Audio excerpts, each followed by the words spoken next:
The main aim for Wibsey is to grow organically and to introduce homegrown food, fruit, salad, veg and herbs into people's diets for healthier eating and more enjoyable eating. And I think for the wider community, in the heart of inner city Bradford, to have this beautiful garden here for people to use to get their food, it's great. I think what makes this spot ideal is how close we are to Wibsey Park itself, because you get so much foot traffic through it in a day that people are always going to be seeing it and things like that. So we're a community garden, so I'm trying to entice as many volunteers to come in as possible. So the amount of footfall you have, just people are just going to see it and get interested and come and ask. I'm the grower here, and I'm employed to work with volunteers and produce vegetables for sale at the gardens. Here on site we've got a massive free arch polytunnel which we're stood in now, and then we've got 2 other polytunnels, which means we can grow lots of hot crops, which we're very lucky because these things are very expensive to put in. We've got a wildlife area which the wildlife just look after. Community gardens are really important to connect people back to the land and give them a place that they can sort of have ownership over. And I think once you've sort of got that and connect people to like the soil and getting their hands dirty, that people start having more respect for sort of the earth and start looking after each other and everything that goes with it.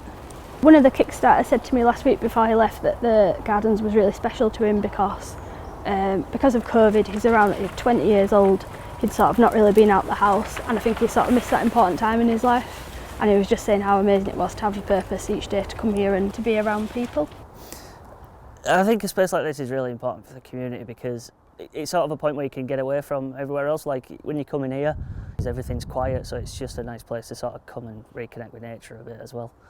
It's always nice to come to an area like this where there's lots of nature around, trees, plants. If you go into the centre of town, there's very little greenery or stuff like that.